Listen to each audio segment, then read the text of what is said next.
The Reluctant Giant, 1910s to 1930s. At the dawn of the 20th century, America was a military giant still devoted to traditional warfare. While European powers raced to master the skies, the U.S. Army remained firmly grounded in 19th century thinking. In 1912, when asked about military aviation funding, Congressman James Hay declared, "I think we ought not spend $1 on aviation. These aeroplanes are interesting toys, but of no military value." This mindset would cost America precious years in aviation development. Meanwhile, across the Atlantic, the Great War was revealing aviation's true potential. German Gotha bombers struck London, showing that wars could no longer be contained to trenches. France's Breguet 14 bombers were changing battlefield tactics. Britain's Handley Page bombers were proving that bigger aircraft meant greater strategic reach. Yet in 1917, when America entered World War I, we had exactly 0 combat aircraft. General John Pershing, commanding American forces, had to make a humbling request. Our pilots would fly French and British planes. Lieutenant Colonel Billy Mitchell, witnessing European air power firsthand, became increasingly frustrated. "We're fighting tomorrow's war," he wrote, "with yesterday's thinking." Enter Glenn Martin, a former circus showman turned aircraft pioneer. Working from a converted church in Los Angeles, Martin saw what military leadership couldn't. The future belonged to bombers. The Martin MB-2 was born from this vision. Chief engineer Donald Douglas faced immense challenges. The Liberty engines, designed for smaller aircraft, needed extensive modification. The wooden frame, built by furniture makers because aircraft builders were scarce, required innovative reinforcement. The MB-2 specifications were modest by today's standards. Crew, 3. Wingspan, 74 feet, 2 inches. Maximum speed, 98 miles per hour. Service ceiling, 7,000 feet. Bomb load, 1,800 pounds. Its weaknesses were glaring. The open cockpit meant crews froze at altitude. Navigation relied on railroad maps and compasses. Bomb aiming was done through a crude sight, essentially a metal ring and crosshair. But Mitchell saw opportunity where others saw limitations. In 1921, against fierce Navy opposition, he arranged a demonstration, bombing the unsinkable German battleship Ostfriesland. July 21, 1921, 6 MB-2s approached the Ostfriesland. Navy observers scoffed until the first bombs hit. Within 20 minutes, the mighty battleship slipped beneath the waves. Military aviation had its proof of concept. Yet change came slowly. The Army Air Corps budget remained tight. In 1925, Mitchell was court-martialed for criticizing military leadership's neglect of aviation. But the seeds were planted. World War II Revolution, 1940s. The same military brass who had once dismissed Billy Mitchell's warnings about air power were about to witness their worst fears come true. In 1937, the bombing of Guernica during the Spanish Civil War sent shockwaves through the Pentagon. Then came reports from China, where Japanese bombers were devastating cities. Enter General Henry Hap Arnold, a former student of the Wright brothers and one of Mitchell's few supporters. As chief of the Army Air Corps, he would transform America's Air Force from an afterthought into a decisive weapon of war. The same Congress that had once pinched pennies on the MB-2's development now opened the floodgates. In 1940, President Roosevelt's call for 50,000 aircraft per year seemed impossible. America had built only 3,807 planes in 1939. December 7, 1941. As smoke rose from Pearl Harbor, America faced a stark reality. The war would be won or lost in the air. But unlike in World War I, America wasn't starting from scratch. In Seattle, Boeing's massive facilities, a far cry from the converted church that built the MB-2, were already producing what would become the icon of American air power, the B-17 Flying Fortress. Ed Wells, the chief engineer, had learned from every weakness of earlier bombers. MB-2's open cockpit, B-17's enclosed, heated cabin, MB-2's crude bomb targeting, B-17's advanced Norden bomb sight, MB-2's wooden frame, B-17's all-metal armor, MB-2's single defensive gun, B-17's 1350 caliber machine guns, MB-2's 98 miles per hour speed, B-17's 287 miles per hour capability. The B-17's full capabilities were revolutionary. Service ceiling of 35,600 feet, range of 2,000 miles, payload of 4,800 pounds, defensive armament that earned it the name Flying Fortress. But the skies over Europe proved merciless. The initial B-17B B lacked adequate forward defense, a weakness German fighters quickly exploited. The B-17E introduced the distinctive tail section, transforming the aircraft's profile. Finally, the B-17G, the definitive version, added the chin turret to counter German head-on attacks. The combat box formation emerged as a deadly geometric ballet. 18 aircraft moved as one across 3 squadrons, creating three-dimensional layers of overlapping fire. Individual maneuverability was sacrificed for group survival, turning each formation into a flying fortress in its own right. Even as B-17s dominated European skies, an even more ambitious project was underway. The B-29 program began in 1940 as Project 345, with a nearly impossible goal: create a bomber that could reach Japan from Hawaii. But its development nearly broke Boeing. 4 prototype crashes, engine fires, and costs spiraling to $3 billion,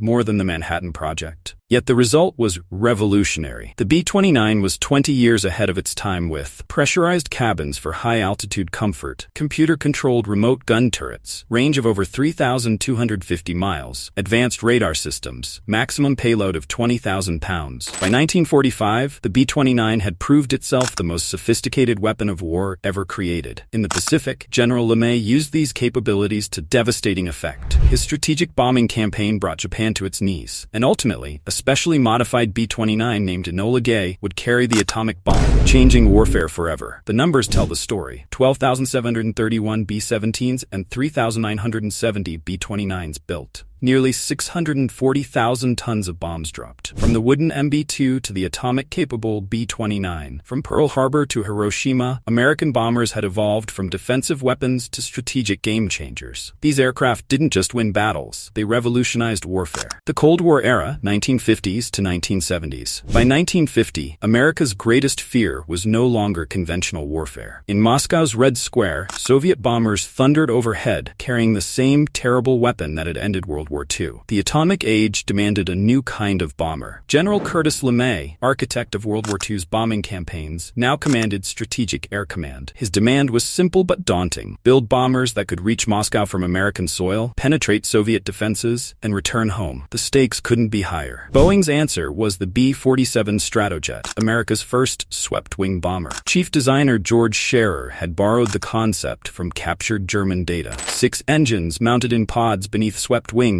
gave it a fighter's speed with a bomber's range. But there was a cost. The plane's lightweight structure made it dangerous to fly. Pilots called it the magnificent heartbreaker. Even as the B-47s entered service, Boeing was already working on something far more ambitious: the legendary B-52 Stratofortress. Powered by 8 Pratt & Whitney engines, a massive 185-foot wingspan that flexed up to 17 feet at the tips, and a tail towering 6 stories high. Crews nicknamed it Buff, Big Ugly Fat Fellow. But its ungainly appearance masked unprecedented capabilities. The B-52 could deliver nuclear weapons anywhere on Earth, stay aloft for marathon missions, and adapt to virtually any mission profile. Meanwhile, Convair offered a radical alternative: the B-58 Hustler, capable of flying at Mach 2, faster than most interceptors. Its delta wing and distinctive supersonic area rule Coke bottle shape made it look like something from science fiction. But pushing the envelope came at a terrible price. 26 of 116 Hustlers were lost in accidents. The Soviets weren't standing still. Their surface-to-air missiles were getting better. In 1960, they proved it by shooting down Gary Power's U-2 spy plane. The age of high-altitude penetration seemed over. General Dynamics responded with the FB-111, a medium bomber that could slip in under radar coverage. Using terrain-following radar, it could hug the ground at 800 miles per hour, even in darkness. But its limited range meant it could only reach targets from forward bases. These bombers performed their deterrent mission with unprecedented effectiveness. Under Operation Chrome Dome, B-52s maintained continuous airborne alert, flying predetermined routes along northern, southern, and Spanish vectors towards Soviet targets. Ground crews kept hundreds more bombers on 15-minute alert, loaded with nuclear weapons, ready to launch at a moment's notice. When war came in Southeast Asia, these nuclear deterrent forces proved remarkably adaptable. During Operation Linebacker II in December 1972, B-52s flew 700 129 sorties in 11 days,